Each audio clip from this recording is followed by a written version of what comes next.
People smaller than me? Of course not. You don't believe that. Level of development. Oh, it's not as progressed as, this is your argument. It's not as progressed as we are, therefore we have rights over it. So my 10-month-old baby, why should I not be able to eliminate my 10-month-old baby? I have another question for you. On the line of this, you will never be able to have right? You will never be able to have, you will not, okay? That's a fact. Everyone knows that, okay? I'm not debating that at all. Okay, make it quick. You can tell the audience is, yeah, but go, yeah. If Charlie Kirk absolutely laid the smackdown on this stupid feminist on the topic of terminating a pregnancy. Charlie Kirk called this video on his channel his greatest debate yet. And you know what? I agree, because he did not hold back with this girl. He let her know straight up why she is so wrong. But don't just take my word for it. Let's see how Charlie Kirk does at schooling this stupid feminist. phases are in the menstrual cycle. Do you know?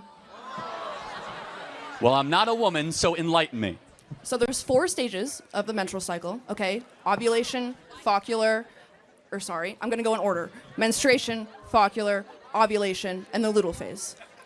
During which of those phases can a woman be pregnant? When can she get pregnant? Which of those phases? During ovulation. And luteal, yes. So I already know the answer to this question. But yeah. So I know the answer to this question. Have you ever had a menstrual cycle before? No.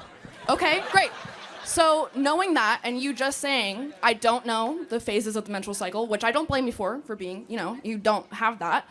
So then, knowing this, you don't know everything about the female reproductive system, how are you going to make legislation to hurt women and women's rights?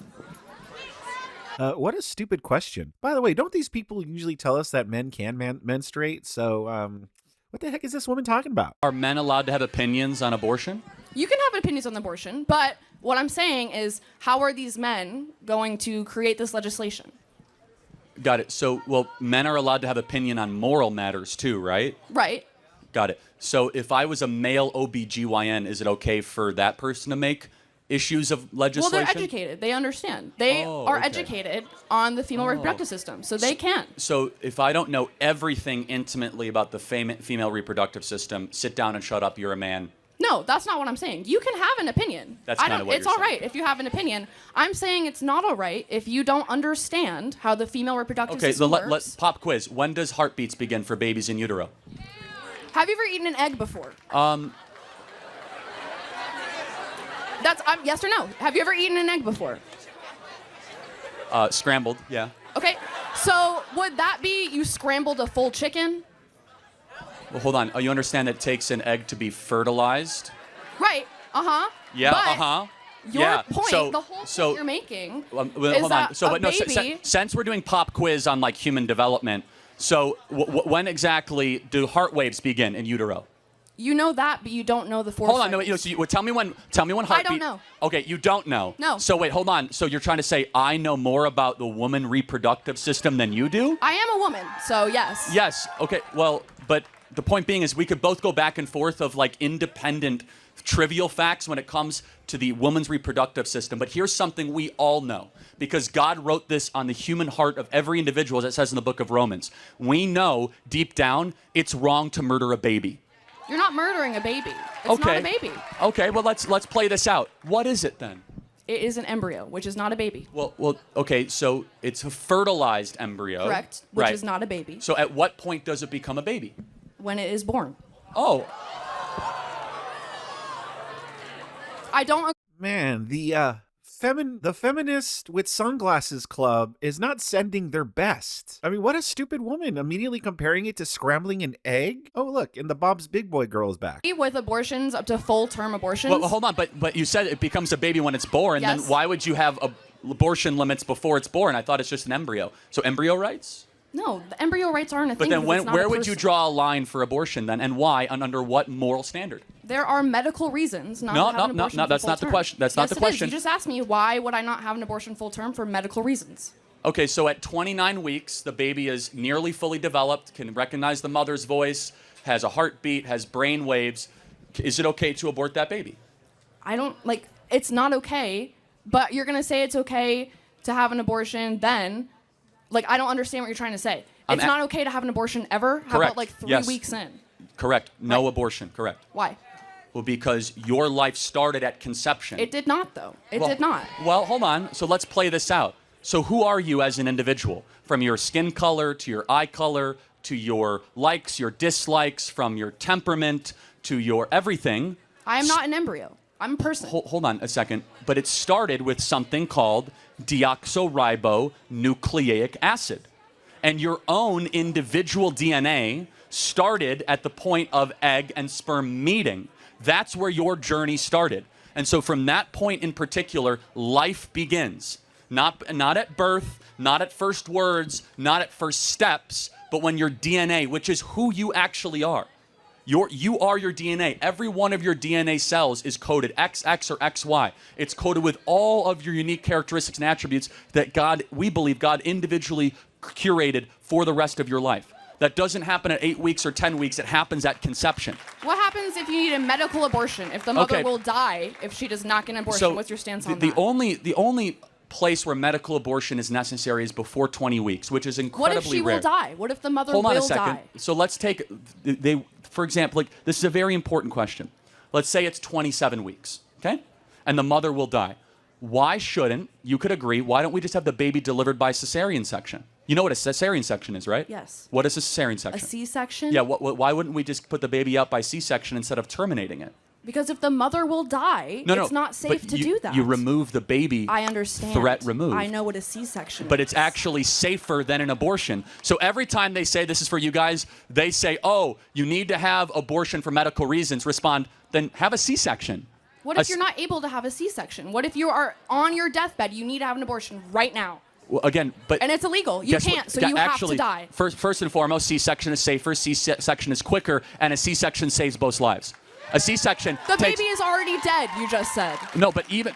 No. Hold on a second. You're saying if the baby's already dead, then it doesn't have an abortion, right? Then you're talking about a removal of a carcass, which is a completely different medical operation. So you're saying that's okay if you're having... If you're if you're removing a carcass of a baby, that is not an abortion. By definitionally. It's the same process. No, it's completely different. During an abortion, they actually inject the spinal fluid with cyanide poisoning as the baby squirms and tries to find its mother, and it is gasping for air of life. Have you ever watched an abortion? It is one of the...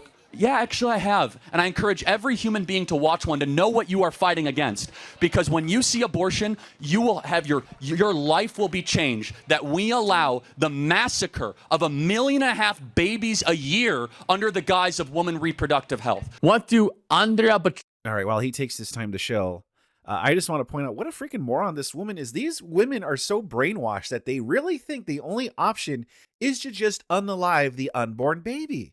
That's it. That's the only option. And when Charlie Kirk brings up, well, why don't they have a C-section and it saves both lives? She's like, no. Like, she doesn't want to hear it. She is so indoctrinated and so brainwashed that she never even fathomed that. Like, she never even thought, oh, yeah, what about a C-section?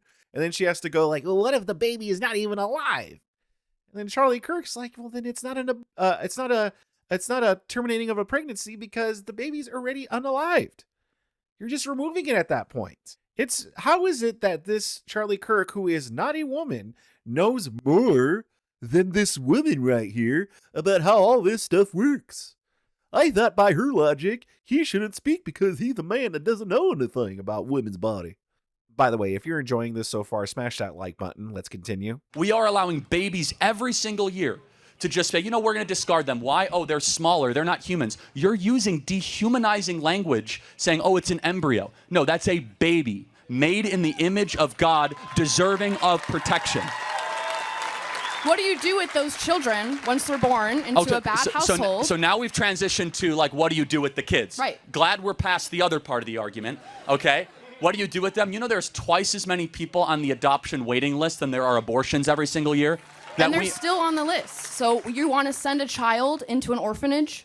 Well, is that what you want for a child? Is that a good life for a child? No, I'm not advocating that. In fact, I'm advocating to make it easier to be able to adopt, number one. Number two, there's no such thing as an unwanted child. Number three, it is never right to justify the mass elimination or termination of people under the guise of saying they're unwanted. That's how we get Auschwitz. That's how we get the greatest horrors of the 20th century. Those people are unwanted. So you're comparing abortion to the Holocaust? Absolutely, I am. In fact, it's worse. It's worse. It's really not. I don't It's think 45 million babies. It's nearly 8 times worse than the Holocaust. What's the moral difference between a small baby in the womb and a grown Jew who was killed at Auschwitz? What's the moral difference? One is older? Is a person? This person really doesn't get it. Charlie Kirk just laid it out saying you're using dehumanizing language. And then she immediately goes back to using dehumanizing language by saying, well, one's not a person. Stop going to college. It is making you dumber. Is the baby in the womb. It's a human, but therefore it's an they should have embryo. human rights. No. They should have human rights. I do not agree. Oh, so small humans, no human rights. Grown humans, human rights. It's not a small human. It's an embryo. You just said it was a human species. It's not a living human child. Wait, it's not a what? It's not a child. But it's not a living child. It has a heartbeat. It has brain that does waves. not make it a child. But tell me when it becomes a child then. I already told you, when it is born. Again, so under every other objective definition, you see guys how quickly the pro-abortion arguments fall apart with just the slightest questioning? But our position is one rooted not in feelings, not in personal autonomy, but one in biological consistency and reality. That your life had an agreed upon starting point, that starting point should be protected and preserved. And the excuses given for abortion is dehumanization. Oh, it's just an embryo. Guys, that's just using different language to justify the massacre of something smaller than you. That's all that it is. So here are the big objections. Size. It's smaller than me, then I should be able to get rid of it. I'm 6'5". Should I be able to murder people smaller than me? Of course not. You don't believe that. Level of development. Oh, it's not as progressed as, this is your argument. It's not as progressed as we are, therefore we have rights over it. So my 10-month-old baby, why should I not be able to eliminate my 10-month-old baby? I have another question for you. On the line of this, you will never be able to have an abortion, right? You will never be able to have an abortion. You will not, okay? That's a fact. Everyone knows that, okay? I'm not debating that at all. Okay, make it quick. You can tell the audience is... Yeah, but go. Yeah. If I were to be pregnant right now and forced to have a baby, that would ruin my life. This is an important question. Hold on. Time out. It infuriates me when they say, I am forced to have a baby that will ruin my life. Like, look how they look at babies. They just look at, and then they wonder why we say they're against, like, families. And, when you see these debates and human secularists are like, well, we have empathy. And meanwhile, they have no duties to continue the human race and how reproduction rates are down. But look how they look at, like, babies and life. They look at it as some kind of burden. That's how they view it. It's just some kind of burden that's going to hold them down. Listen, lady, no one ever told you this, but if you don't want a baby, then don't have sex. It's that simple. Every time you have sex, whether it's you have it with protection or not, you are risking getting pregnant. It is called personal responsibility. Okay? Your actions led to a baby. So rape and incest are less than 0.5% of all abortions. I'm not talking about that. I'm talking if I just happen to be pregnant. Oh, you don't happen to get pregnant. Not like getting COVID. I know how okay? it works. I know how it works. You don't get the flu. I know. How about this? Say You I got take responsibility for your orgasms and stop eliminating people smaller than you. So you're saying I should carry a baby and ruin my collegiate life? How about this? Instead of saying ruin, first of all, babies are a blessing. Stop talking at them as if they're some sort of annoyance. I will have to drop out of college. Number two, if you play certain games, you win certain prizes. If you're going to go have sex... So you're saying I should drop out of college to support my child and supporting my life? I'm saying if you're going to engage in coitus, in the practice of having children, you might end up with a baby. So know that. And guess what? You don't need to have sex before you get married. It's not like showering. It's not like eating. Are you married? Yes, with 2 beautiful children. Wow, good for you. I could tell you're not married. Yeah. Damn, that was great. I absolutely loved it. Women like this are absolutely disgusting. You know, we should put it, well, I would have to drop out of college. Well, then think about that before you have sex. Yeah, you might have to drop out of college if you get pregnant. Like Charlie Kirk said, You don't just wake up pregnant. You risk getting pregnant whenever you have sex. Bottom line. So if you don't want a child, if you don't think you could be responsible and have a child at that moment for whatever reason, then don't have sex. But these people, they can't like fathom that. You have a choice in all this matter. And no one's told this new generation, like it's so ingrained to them that premarital sex is just something that just everybody does. It's become so normalized that you tell people this and they're like, but what? But wait, what? But my bodily autonomy. Yeah, you're absolutely right. If you want to have sex, go right ahead. I'm not saying we should make premarital sex illegal, but just know that if you don't want a baby, having premarital sex might lead to a baby. And if you happen to get pregnant, you have no one to blame but yourself. This goes for both the mother and the father. You have no one to blame but yourselves. It is called personal responsibility. And it's about time that we really hammer it into these young people's heads. This was a great job by Charlie Kirk. I'm kind of glad that he's not really holding back on a lot of these people, because man, some of these people are insufferable. This girl right here, absolutely insufferable. But what do you guys think? Sound off in the comment section below. Smash that like button if you enjoyed it. And if you really enjoyed it, please consider subscribing to my channel. I have much more content like this. I have much more Charlie Kirk debates and a whole of a heck of a lot more political content, religious content, and debates that I think you'll enjoy.